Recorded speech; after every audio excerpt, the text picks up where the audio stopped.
It was 6 feet tall, yet it could outrun a horse.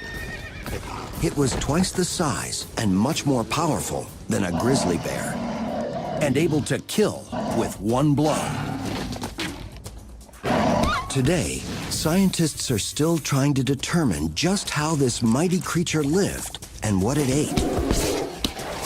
How could such a formidable predator fade into extinction? Was it the change in climate or the arrival of human hunters? Now, science and innovative technology can take us beyond the bones. We are going to bring this animal back to life, 10,000 years after it left the planet.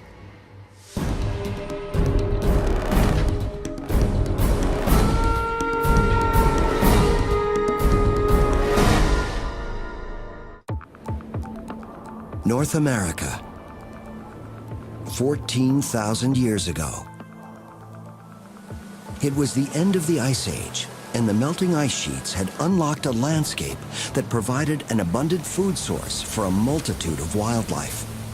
The continent looked like today's African Serengeti. It was teeming with mammals, herds of bison, horses, camels. Even huge mammoths roamed across the terrain. Here, the law of the land was simple: kill or be killed.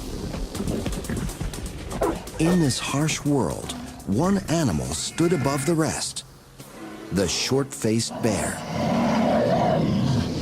This beast was the largest carnivorous creature to walk the earth since the days of the dinosaurs. Experts believed it could attack and kill any prey animal it wanted. Known as the short-faced or bulldog bear, it had intensely powerful jaws that gave this bear a crushing bite. Using its sharp claws and ferocious jaws, this bear was an efficient killing machine. But this massive animal was no match for an unusual geological feature in Southern California: a pool of sticky, viscous tar that was one of the most deadly animal traps ever known. The pools of tar were molten asphalt that bubbled up from thousands of feet below the Earth's surface, forming a series of small ponds that were hidden by leaves and foliage. Just 2 inches of tar was strong enough to totally immobilize any creature. The more the bear tried to pull itself free, the further it sank into the mire.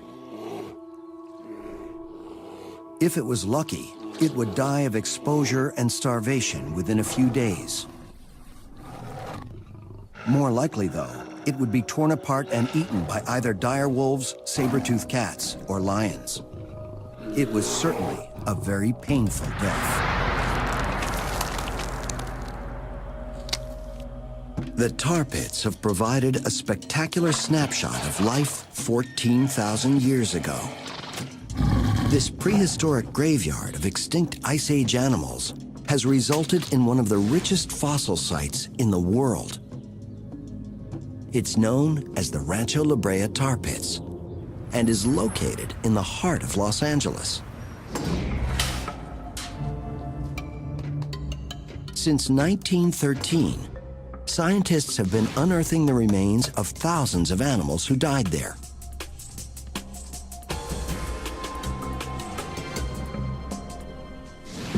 The George Page Museum has amassed a collection of over 3.5 million specimens, one of the largest collections on Earth. Here we are at the primary storage area at the George C. Page Museum, where we have thousands of saber-toothed cat and direwolf bones, but I only have 3 racks of short-faced bear bones. This huge disparity in the number of recovered bones points to an important characteristic of the bear's personality. It was strangely elusive.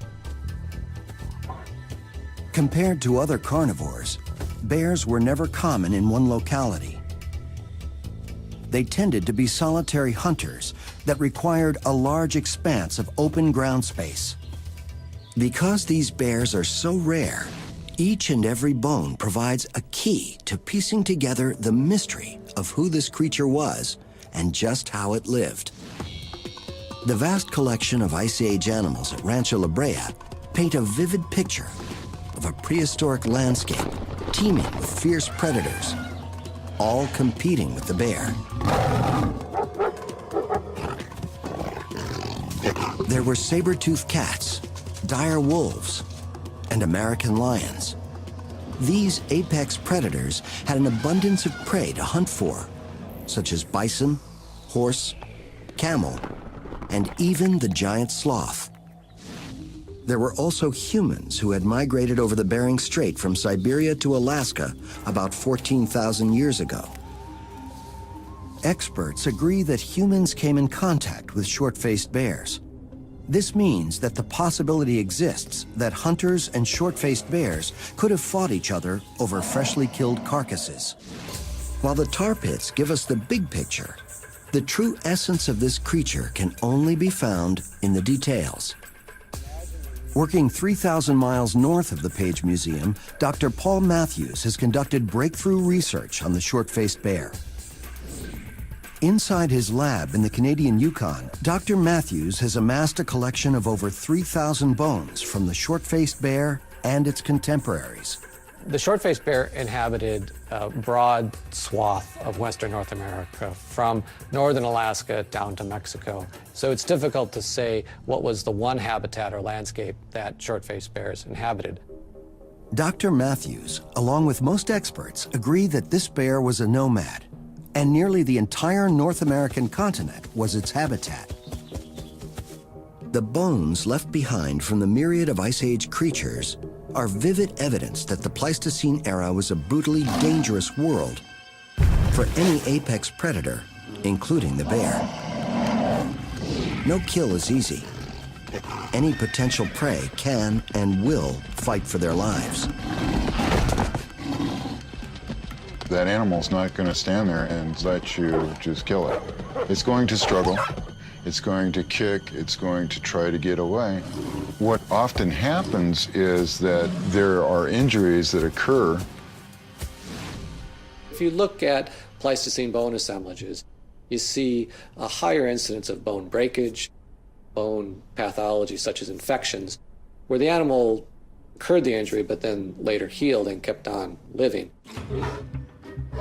The closest North American relative to the short-faced bear would be its cousin, the grizzly. And while this bear may be as fierce, there are many characteristics that are very different. 14,000 years ago, the grizzly lived on the same landscape as the short-faced bear, but they weren't competitors. One, quite simply, dwarfed the other. Dr. Matthews lays out 3 bear skulls that tell a striking story. Well, what you're looking at here is a skull of the giant short-faced bear. Here's a skull of a fairly good-sized grizzly bear, and this is a black bear. The short-faced bear would have been about 1,200 pounds. This grizzly would have been about 500, 600 pounds, and this black bear 200 or 250 pounds. Walking on all fours, a grizzly bear is about 3.5 feet tall. The short-faced bear was 6 feet tall. And when it stood up, this huge creature measured 11 feet. Even amongst other monsters, it stood out. A short-faced bear is quite a bit larger, 2 to 3 times the size of a grizzly bear we'd see today. And the question always is why? Why such large size? Why did this bear evolve to be such a giant? Scientists theorize that the size of this bear made it a fearless hunter, able to kill very large prey unavailable to other predators. One such prey animal was the Jefferson ground sloth, an herbivore that weighed in at 2,000 pounds. Although slow-moving, its massive size was protection against smaller predators like the saber-toothed cat or dire wolf. Like today's elephants on the African plains, the sloth's massive size made it difficult to kill. If a sloth was attacked by a short-faced bear, it would use its best defense: sheer bulk. You can visualize the sloth rising up on its hind legs to make itself appear bigger and more impressive to chase off a predator. The sloth outweighed the bear by more than 800 pounds. But once the bear stood up, they were nearly the same height. I can see these two animals rearing up, and you would have like a boxing match where they're both up there, they're swinging at each other. In terms of weaponry, this bear had a pretty amazing arsenal. Imagine the reach of these long legs and sharp claws. It would be like a boxer standing up with a super long reach. According to Greg McDonald, the sloth's best defense was to inflict damage with its long, sharp claws. The bear might be able to immobilize its prey by either slashing open their abdominal area or by crushing the sloth's shoulder with his powerful bite. When you think of how powerful its jaw was, it would have created a lot of force that could certainly, if it got a hold of an animal's limb, would break it very quickly with the jaw muscles. With his shoulder broken, the sloth would be defenseless. With the potential of killing any animal on the prey menu, how do we know what the short-faced bear ate? Did it eat vegetation like its modern cousin, the grizzly? Or was it a confirmed carnivore?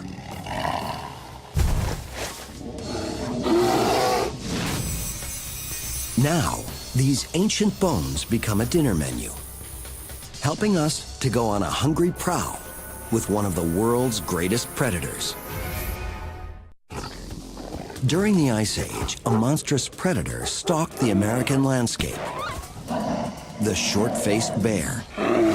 This animal died out about 10,000 years ago, but its bones provide an important record for paleontologists who are now studying this magnificent creature. In a lab located in Canada's Yukon, Dr. Paul Matthews cuts into a 26,000-year-old ulna from one of these elusive predators. This bone is amazingly well preserved. This sample, I can tell from the smell, contains over 90% of the original protein that was in the living animal. Dr. Matthews is willing to sacrifice part of this precious bone in order to perform a cutting-edge stable isotope analysis. This test will reveal the bear's diet. Was it a carnivore? Was it an herbivore? Was it an omnivore? Did it eat fish? Things like that. We can learn that kind of information from this sample. The real information about what this animal ate lies in the isotopes of carbon and nitrogen that are embedded in the bone. The bear deposited protein in its bones based on the protein it ate, which came from the animals it ate.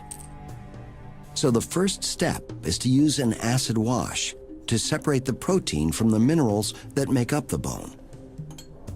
A mass spectrometer then measures the isotope levels of carbon and nitrogen in the protein that's left behind. So what we found by analyzing the short-faced bears is that it had a very high or elevated amount of N15, the heavy isotope. And this was a smoking gun, essentially, that told us that it was a carnivore. These isotope results are then compared to a modern-day grizzly bear, which has a mixed diet of both plants and meat. The results are clear. The short-faced bear only ate meat, a pure carnivore.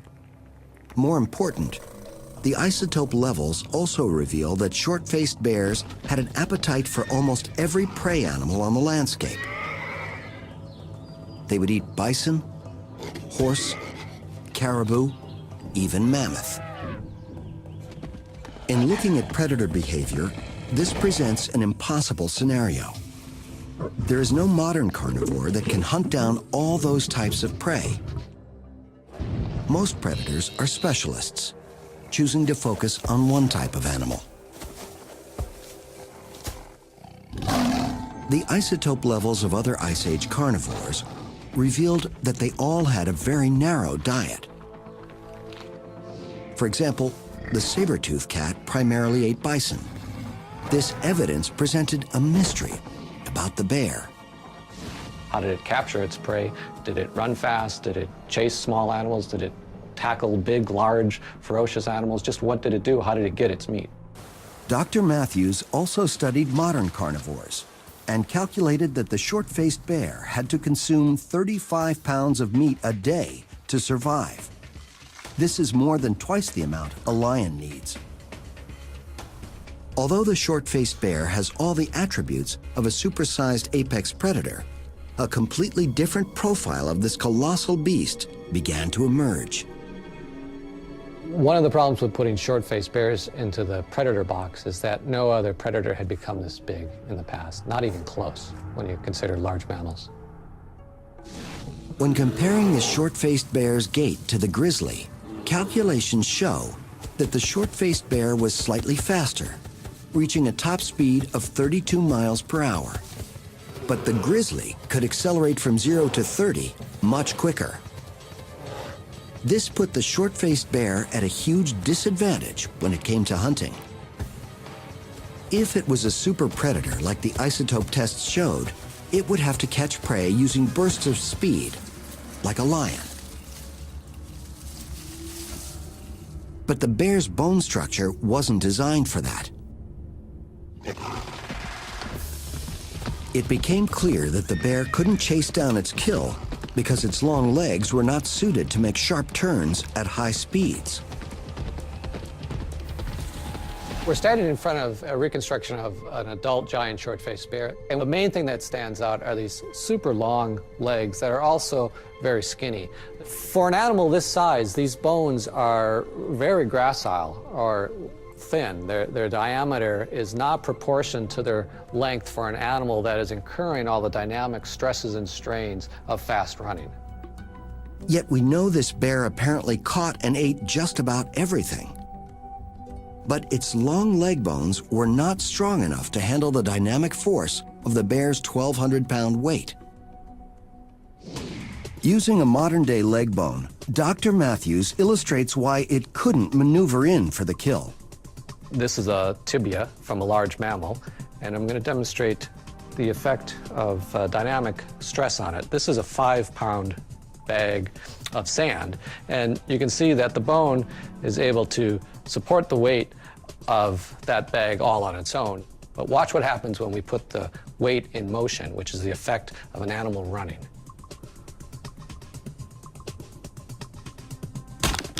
So what happens with 5 pounds of weight when it's in motion is it becomes something more like 100 pounds of weight, and this bone isn't strong enough to handle that weight.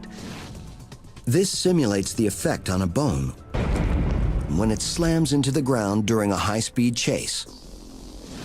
The short-faced bear could only chase an animal like a horse in a straight line.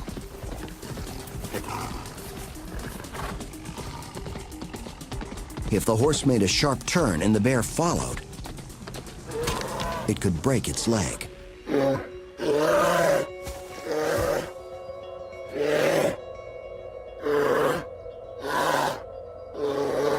So when you start to piece together bits of evidence like this, you start to see a different picture of this animal. What you see is an animal that's very large, it's very lanky, that can travel at moderate speeds for a long time. Dr. Matthews believes he has solved this ancient mystery. The short-faced bear evolved into its massive size not for hunting, but for intimidating other animals into giving up their hard-earned prey. Far from the ultimate predator, the bear was instead the ultimate scavenger, roaming vast areas in search of a free meal. Today, grizzlies in Yellowstone Park will follow wolf packs and then seize their prey once they've made a kill.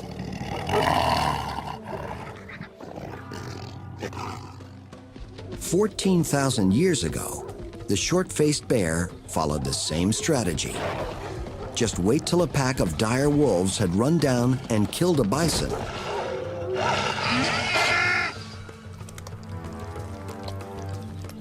And then swoop in to steal their kill.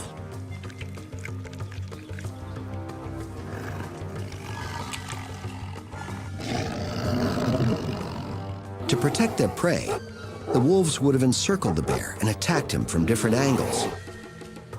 Although the wolves were willing to fight for their kill, the bear's enormous size would intimidate them. Once he stood up, he towered over them by 8 feet. 5 or 6 wolves would have been nothing compared to one short-faced bear. So if a short-faced bear came upon a pack of 5 wolves on a carcass, there would have been no question who would have got that carcass. It would have been the short-faced bears. The short-faced bear was a thief rather than a hunter. It was built to steal carcasses. Its sheer size not only intimidated other animals, but it had an even more important application. Its lanky structure was perfectly suited for locomotor efficiency rather than acceleration and predation. Locomotor efficiency is related to stride length. In hunting, the bear's thin legs were a disadvantage. But for efficient travel, the bear could swing these light limbs with almost no effort. This is actually a terrific gait if you're trying to reduce the effort it takes you to cover a square mile of ground. In his research, Dr. Matthews discovered the perfect animal that matched the bear stride for stride. It is one of the most efficient locomotors on Earth.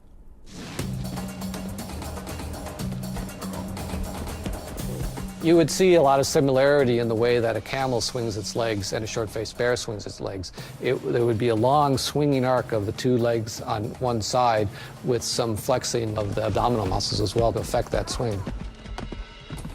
With the help of light legs and long tendons that store energy and then release it like a stretched rubber band, a camel can save 70% of its energy on each stride it takes. This ratio allows the lanky animal the efficiency to glide across some of the most treacherous deserts on the planet. Using other animals as an analogy, Dr. Matthews was able to calculate the bear's cruising speed at 8 miles per hour, which it could maintain for hours at a time. And some of the rough calculations show that its home range would have been upwards of 300 to 500 square miles for a single animal. That's just crazy. We don't find a carnivore today with a normal home range size that large.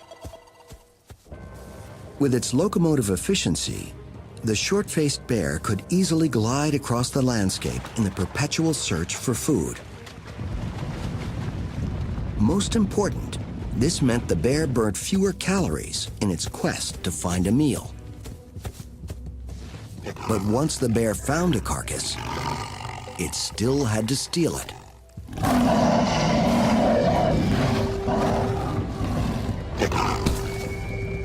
And that was where the bear would earn its place at the apex of the apex predators. 10,000 years after its extinction, the short-faced bear is still an enigma. Its size and ferocity point toward this beast being a hypercarnivore, hunting down any and all prey. But today, scientists are painting a different picture. This creature could have been a super scavenger, combing the countryside for carcasses. A compelling clue lies in South Dakota, where Dr. Larry Agenbrod and his team of paleontologists found the remains of a short-faced bear. Its presence provides an important clue in piecing together the lifestyle of this mega carnivore. The bear that we've got in here, by all of our analysis, is a prime-of-life male. Pretty good-sized bear. The question is, why is he in here? The bear was found among the remains of 55 mammoths at one of the most spectacular fossil sites in the world. 26,000 years ago, this area was a 60-foot deep sinkhole, about half the size of a soccer field.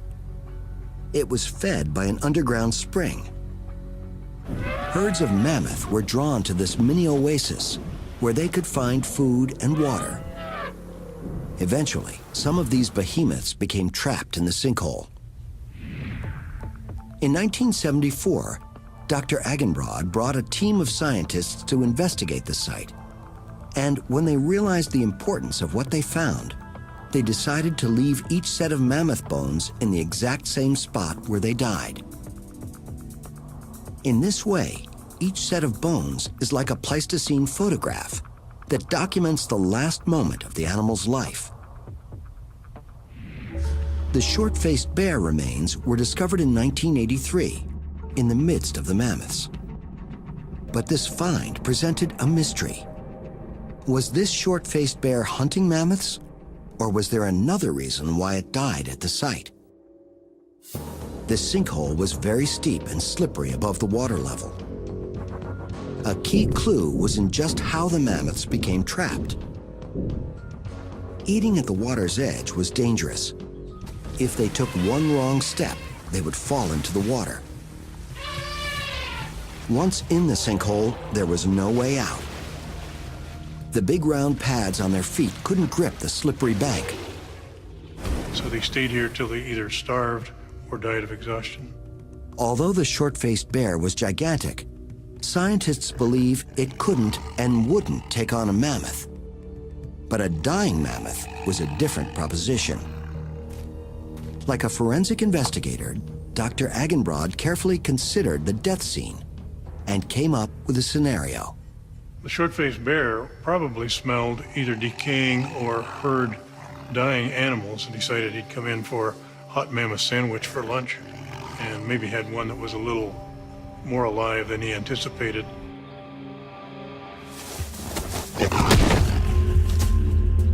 The likely death blow was inflicted by the mammoth's trunk.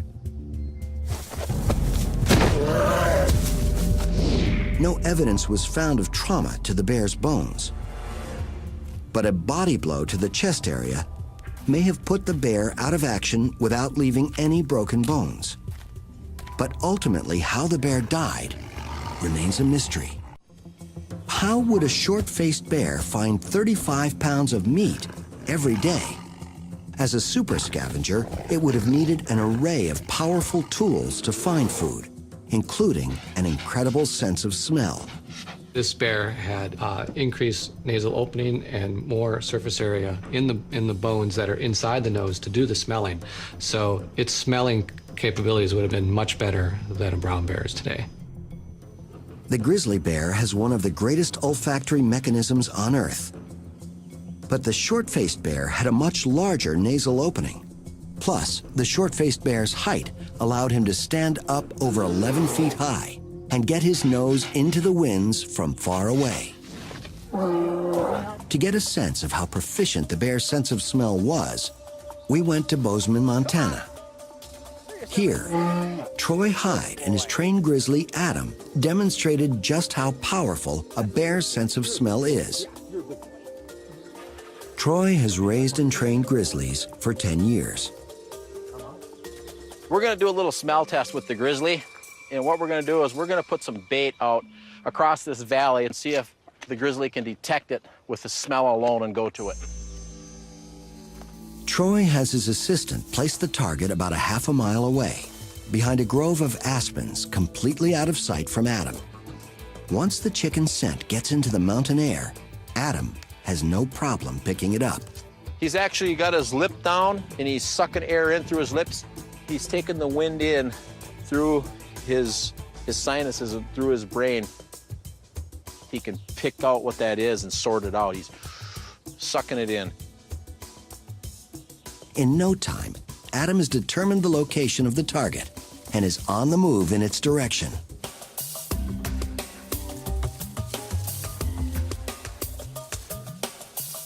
Adam has no problem finding the chicken.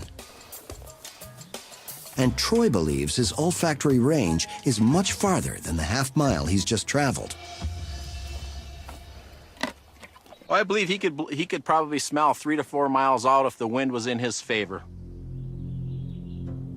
So if Adam can smell food 3 or 4 miles away, this means that a short-faced bear, armed with a better smelling mechanism and operating in open country, might be able to find a carcass within a 6-mile radius.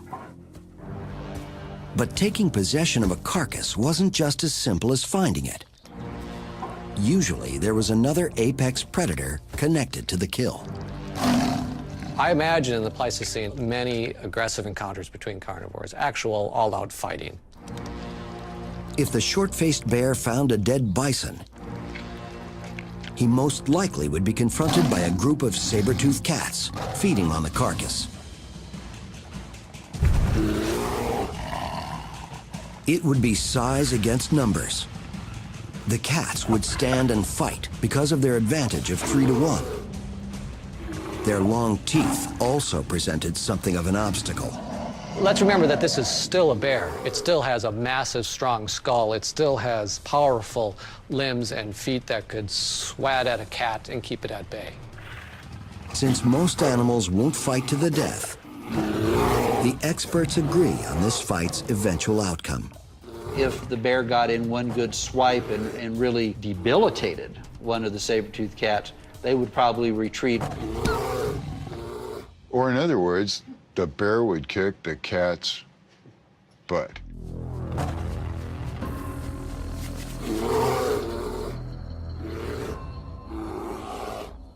This kind of confrontation might explain why the short-faced bear evolved into such a large creature. Sometimes it didn't even have to fight for its food. Its mere presence was enough to scare off a predator from a freshly killed carcass.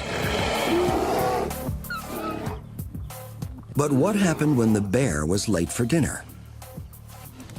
Like today's lions in the African Serengeti, no matter how fast the bear tracked down a carcass, other predators would have already eaten the animal's prime parts.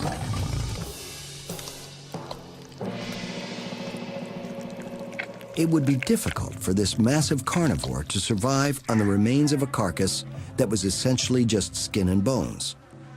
This is where the bear's short face came in most handy. Because its front teeth were so close to the fulcrum of its jaw, the bear's bite could crack open bones. Imagine this pliers is a face, like a jaw, going up and down, and this is the fulcrum of the lever system. If you picture the anterior teeth trying to bite bone or anything else, you can see that there's not very much power in that bite. The anterior teeth aren't very strong. I'm trying to squeeze that very hard, and I'm having no effect on that bone. Now, if we put it back closer to the fulcrum, we're going to see that there's much more power in that bite. The bear's short face gave its jaw the ability to crack open very large bones and access nutritious marrow cavities that contained fats, lipids, and extra calories. There is a large collection of 10,000-year-old bones that testify to the bear's skill as a scavenger. This is a very large bison bone from the Pleistocene. It was a large male, and this is the size bone that only a short-faced bear could have opened up. Dr. Paul Matthews is convinced the short-faced bear was a super scavenger. It could find nourishment in almost any carcass, even if that carcass belonged to another predator. Those feet, they're bigger than a softball mitt, and they got great big daggers on the end of it. He could probably rip you in half with one blow. Some experts believe that while the short-faced bear didn't actively hunt prey animals, it was still king of the beasts. But there was another dangerous predator who appeared on the landscape: human beings. These creatures had the skills not only to hunt mammoths, but intelligence enough to kill almost any animal. Scientists are still investigating the relationship between humans and the short-faced bear. Dr. Eileen Johnson is the director of the Lubbock Lake Landmark in Texas. She's renowned for analyzing alterations to bone surfaces. She's been examining some short-faced bear bones that were butchered by humans. It is the only evidence we have of human-bear contact. I've looked at all the bear remains that we have, and particularly the kinds of cut marks that are on the bone.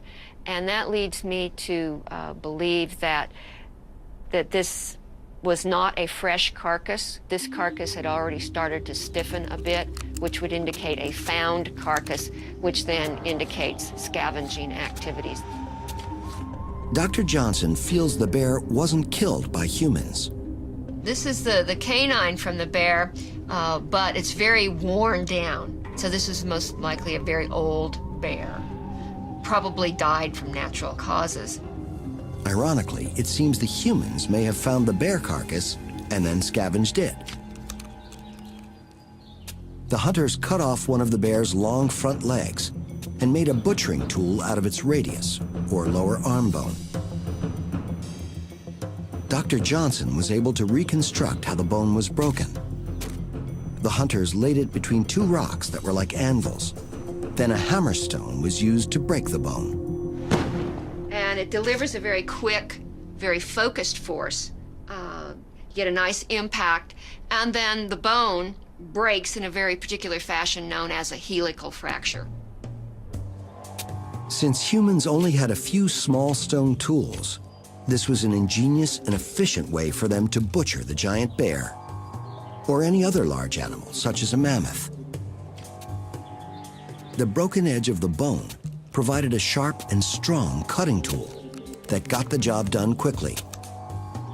When the hunters were done butchering, they discarded the bone so they didn't have to carry around a lot of heavy tools. They would just make new tools at the next kill site. So it would lighten their load, it would limit the need to have an extended tool kit. But hunters did carry one item that was essential for survival: the Clovis point. This was a stone weapon that was one of the first technologies invented by humankind. It was discovered in 1932 next to a dead mammoth in Clovis, New Mexico. Later, scientists were able to carbon date the mammoth bones, estimating the age of the spearhead as 13,500 years old. The Clovis point was such an important hunting tool that anthropologists dubbed the prehistoric Native American culture who used it Clovis people. These hunters specialized in taking down mammoths, and they were very good at it.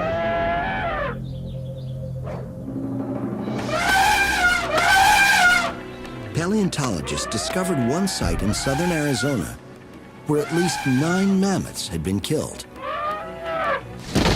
But butchering a massive mammoth carcass would attract unwanted attention from a creature used to taking any carcass it found.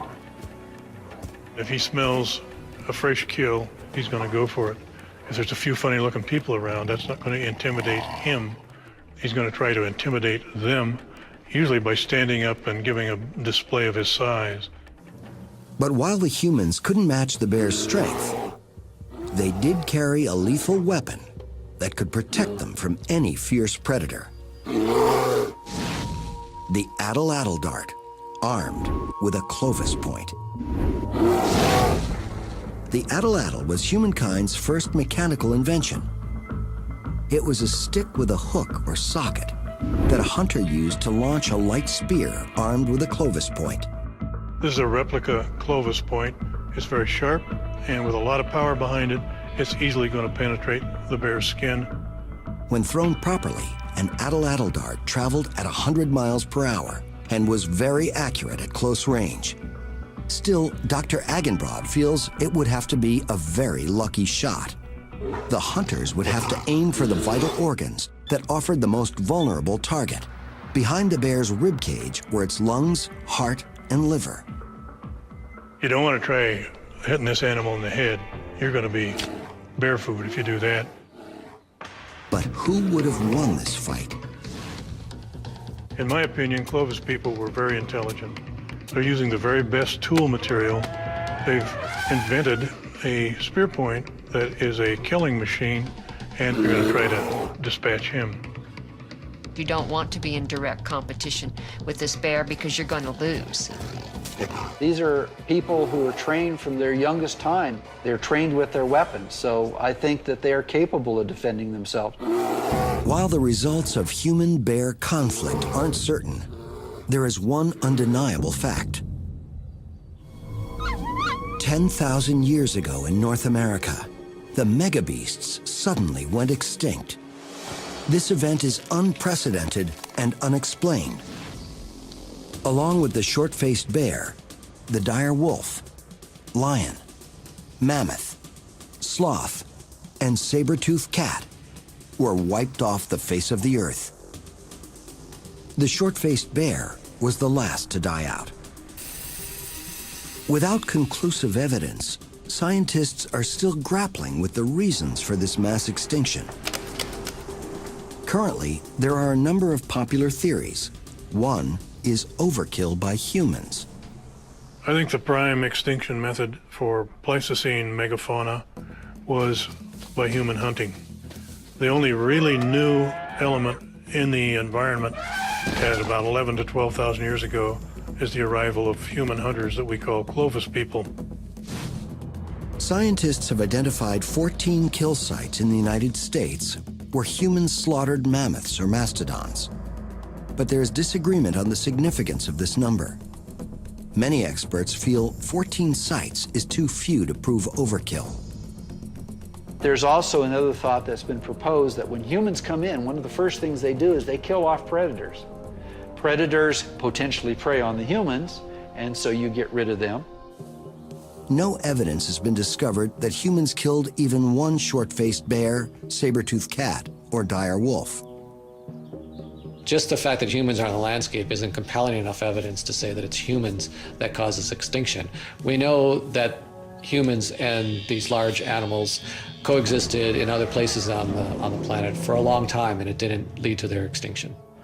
It is hard to imagine that a modest human population could have emptied an entire continent of its megafauna. This leads to the one factor that could be common to such a vast area: weather. 17,000 years ago, North America witnessed rapid climate changes. A new theory suggests a comet collision was responsible. Some scientists believe there was a cold snap between about 12,900 and 11,500 years ago.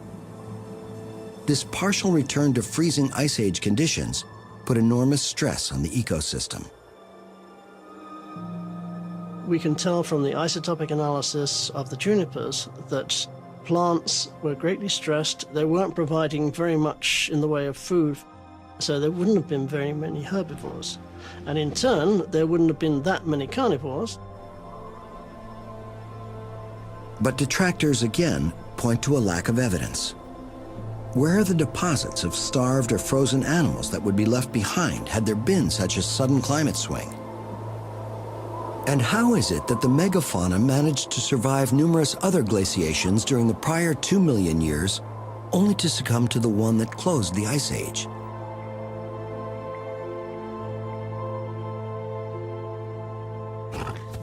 So what happened to the short-faced bear? Dr. Paul Matthews favors a scenario where climate change caused the large prey animals such as mammoths and sloths to go extinct. This in turn caused the large carnivores that preyed on them to die out. Once they were gone, these predators weren't producing carcasses on the landscape for the short-faced bear to track down and steal. So eventually, you had such a low density of carcasses on the landscape that short-faced bears could no longer make a viable living. Lacking the adaptability to find other food sources and being solely a meat eater, the short-faced bear died out. Interestingly, its relative, the grizzly bear, had to struggle with the same climate changes, yet it survived.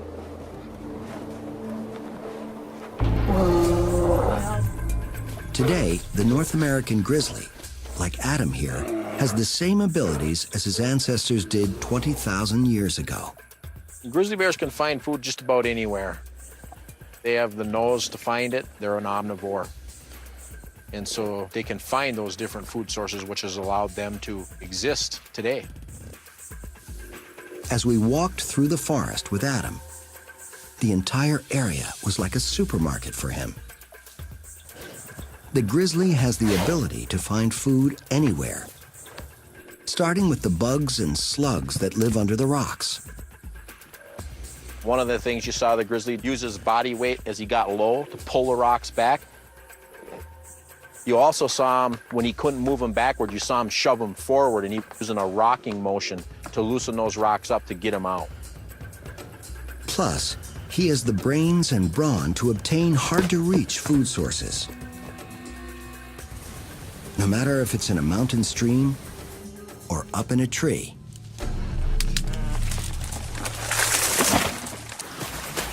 Unlike the short-faced bear, the grizzly has evolved in its ability to adapt to its surroundings. Although it prefers a vegetarian diet, the bear learned how to kill elk and deer in the lower 48 states, using short bursts of speed to surprise and blitz the animal. I think the grizzly bear took the short-faced bear's spot. Once the short-faced bear became extinct, I think the grizzly bear stepped right in there as our apex predator. It is believed that the short-faced bear lived on the planet for close to 1 million years. It finally slipped into extinction because it simply could not roll with the environmental punches that came with the end of the Ice Age. But today, thanks to innovative research, we can understand why the bear ruled our planet for so long. It could travel long distances using smooth locomotion.